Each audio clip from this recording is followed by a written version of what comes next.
Hello everyone, this is Dragon, and welcome back to another episode of Fire Emblem Heroes. As you can see, we were just shy of being able to make it into Tier 38. It was actually closer than this. I just ended up sacking a unit for the heck of it last match because, of course, spoiler alert, we lost a little too much lift on defense. And well, that's how it goes when you don't have a bonus offense or defense mythic, then you're just fooling around. On offense this week, we got plenty of straightforward matches. Some of them were trivial matches where you could pretty much bring any team and win. And then there were some other ones where it definitely helped that we had Legendary Julia or Legendary Non-Honor Squad for Giga Nuking, or even hitting on turn a couple times with Legendary Julia, but overall, we were able to cleanly win all of our offense matches, if I remember correctly. The last match, again, even if we had a perfect win there, we wouldn't have made it to Tier 38, so I just ended up deciding to sack a unit for the heck of it. But realistically speaking,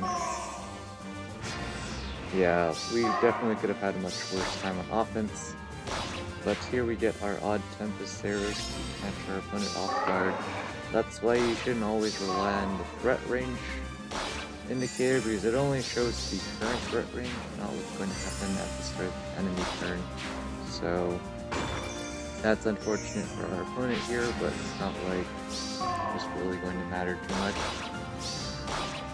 Here's Duo Laegjarn, we just kind of have her here just to see what she ends up doing.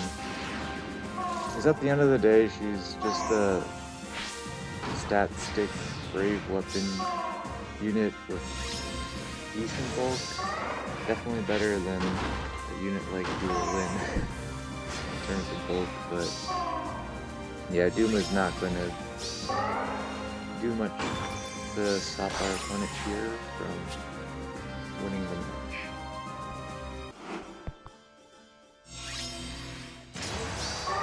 But I was already expecting to not make it to vault, back to vault, so the fact that we actually, stay in vault, sorry.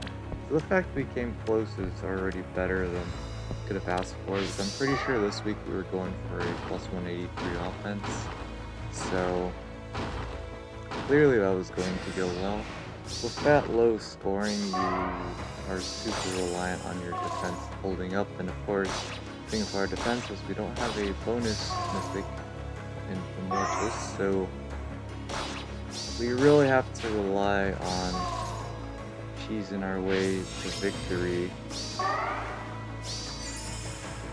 against defenses like this, or offenses like this, because sure, we're only using one offense team, so if we get hard countered, ripperonis to us, but not the end of the world. Here our opponent just smartly using their units. Duo Laegjarn wasn't able to attack Immortus last turn, but it honestly wouldn't have mattered. Pretty sure she was just doing 0 times 2 anyways. The thing about her weapon is that it all scales off of field buffs on either, I believe it's the enemy or allies within 2 spaces of her, which is definitely not reliable on defense. Maybe you can count on the opponent bringing their own field buffs along, but honestly, once again, Odd Tempest Saros claiming another victim. That's pretty much the only reason why we're running Odd Tempest on her, just because for the spook factor. Because in reality, it doesn't really matter what mythic we slap on defense, other than Mirabilis. It's nice to have a dancer on our defense. Otherwise, it would really potato to literally every strategy, so we're not gonna do that. Here our opponent goes for the end turn strategy, which reasonably should do well if it weren't for Legendary Nana just one-shotting their 3-armed Robin, kind of a problem there. And then she has 2 shots to Duo Laegjarn. So that's kind of awkward.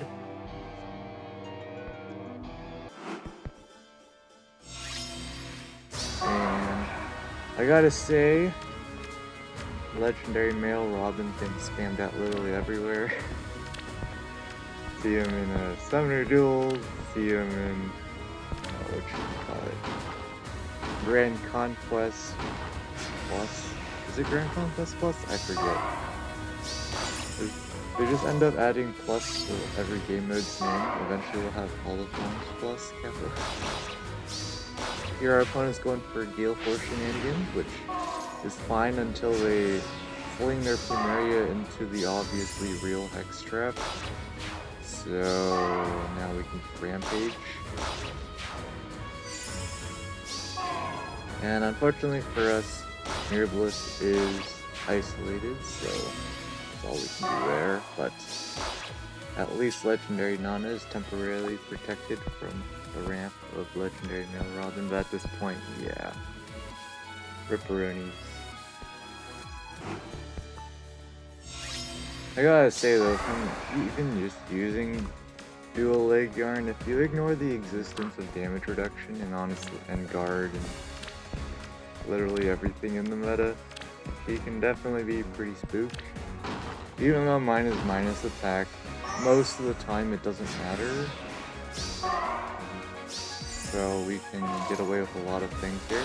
Our opponent of course can get away with just hitting end turn with Duo Laegjarn. They're running Vantage here, so that allows them to cheese a lot. Honestly, not terrible. Of course, the main problem is damage reduction and super heavy rolling units, but definitely has pretty solid utility for general stats. It's just, again, the opponent's super bulky, debuff her attack, it really hurts her a ton, especially if there's guard as well. Because special proccing is definitely super important in this meta, which is why Lucia is super annoying in Arena Assault Plus. I'm just scratching my head for next season in Arena Assault Plus. How the heck are we supposed to deal with Lucia spam? I think the answer is we don't. Realistically, we have, again, I think I mentioned this in the last episode, I think we have at best like 2 or 3 counters to her, which is not great. I guess there's a indirect counter of AoEs if we attack another unit and she's in range, but yeah, no, it's not great for us. Well, here our opponent can just keep hitting end turn, it's not too surprising. Although I honestly wouldn't recommend just hitting end turn against our entire squad. That's my opinion. And here our opponent can cheese out a win pretty comfortably, thanks to Bulwark, but honestly, kind of a close call for them there. Of course, Pulse isn't going to survive if you have to also tank Legendary Julia, that's why they have Ascended Field in there.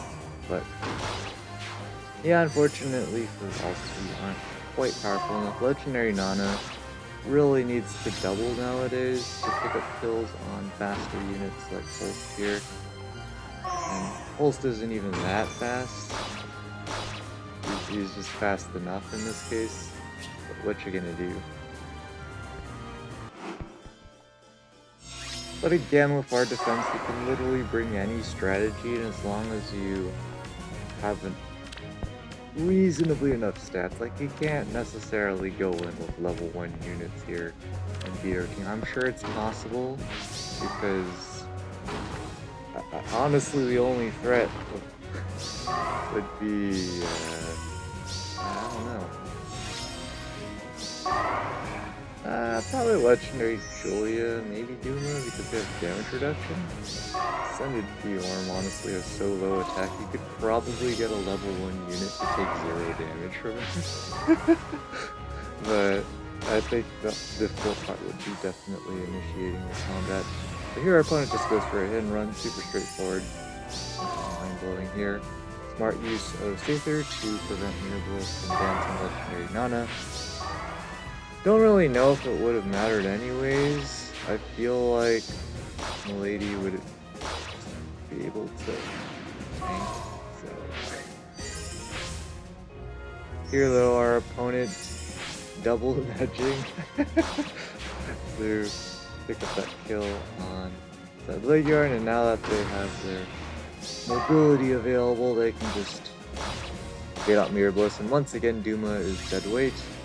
I don't think he's ever going to do anything here, but I mean, what are we going to do about it?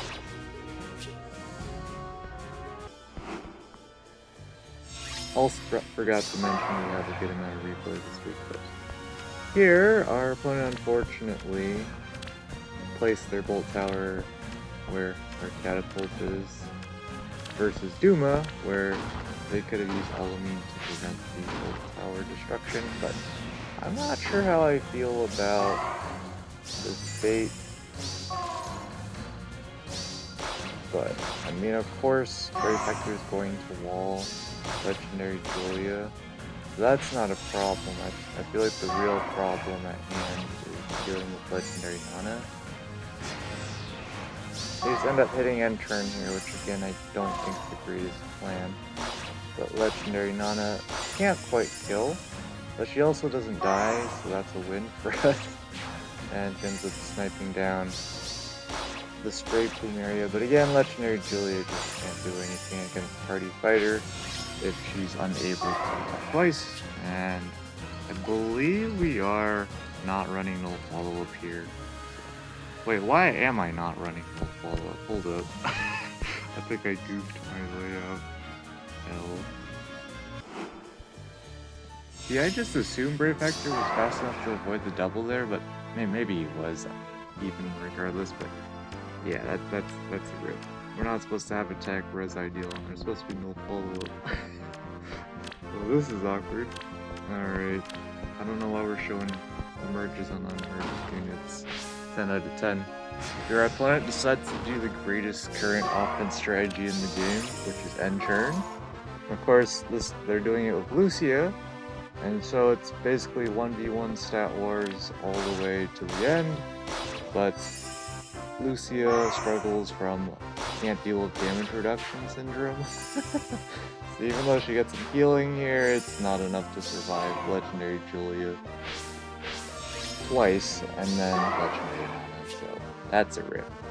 Of course, Legendary Julia was screwing over bonus doubler, so that definitely didn't help. But that pretty much summarizes why Lucia can't necessarily age well, because she's going to need her refined pretty soon. Kappa.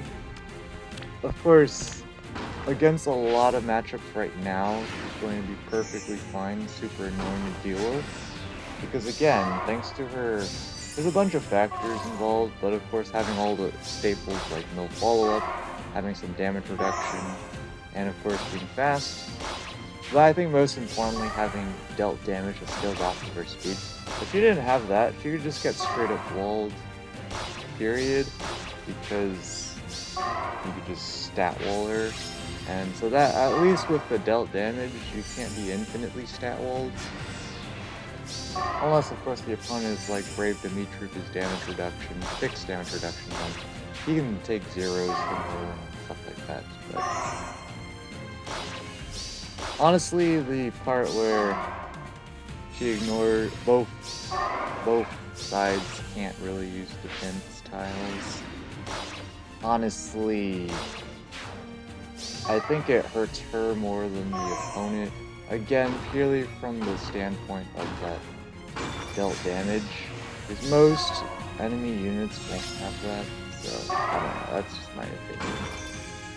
At this point, 1 HP Duma is not really going to do much here, because we have a healer, an Elamine, so they can just heal someone up, take them out, or they can, like Brave Dimitri should be able to reasonably take out Duma here,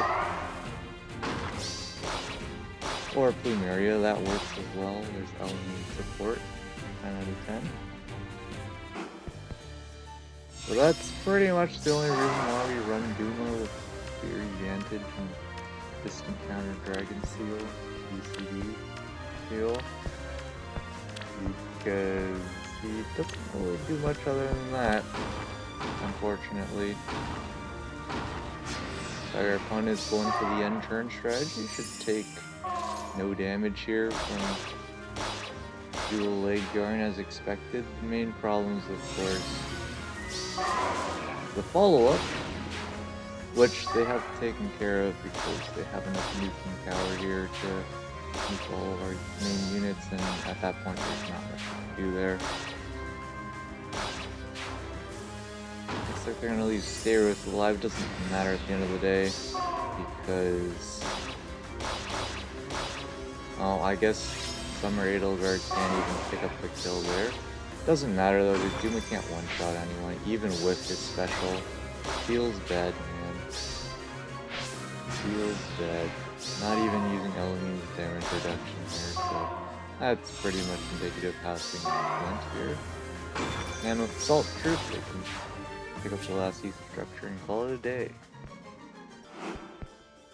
And speaking of calling it a day, this is our last replay of the season. Seems about right. Honestly, from my usage of Brave Dimitri, I really feel like, yeah, I don't know what this is about him. Somehow he just doesn't do enough damage. As funny as that sounds, he also similar to Lucia, he does have stealth damage based off his defense, but somehow it just doesn't feel like it's enough. I don't know. Maybe it's because I don't have Lucia, so it doesn't feel. Or maybe I don't have Lucia, so I don't understand how little damage she does, Kappa. But I don't know. Something doesn't seem quite right in that respect, but I don't know. His tanking capabilities also really needs help. He really needs max investment here. The problem is you have to deal with defense shenanigans in this meta. And unfortunately, he survives at 1 HP. What you gonna do to let it? That's unfortunate. But you know what else is unfortunate? A third victim to Odd Tempest. And it happens to me too. I miss Odd Tempest as well on units, and then I get memed over from that. But it's kind of surprising just how often it happens this season. And of course with that, we unfortunately just got untimely losses and ended up losing 130 lift. So, if you do the math, we can't lose that much with plus 183 offense and make it to 238. So, that's unfortunate. Not the end of the world again though. We weren't expecting to make it back into Volt, but having that chance, it's theoretically feasible. It's just it didn't happen because our defense couldn't hold up, and that's fine. I honestly don't know who we want as staples on our defense. I'm thinking Legendary Celica for our... Oh, I haven't done Allegiance battles yet. This is incredibly awkward. We should be tougher. 10 out of 10. And once again, Arena, we just keep building up free-to-play friendly units to plus 10. We could even get away with Reposition and Blazing Flame. We didn't even need Dual Rally and Ether for scoring, just because spamming out Blessings is overpowered for score. We still have the Fish, of course, versus someone who has Legendary Nail Robin, but not too bad on the fishing department anyways. Now we'll be back when the results drop in.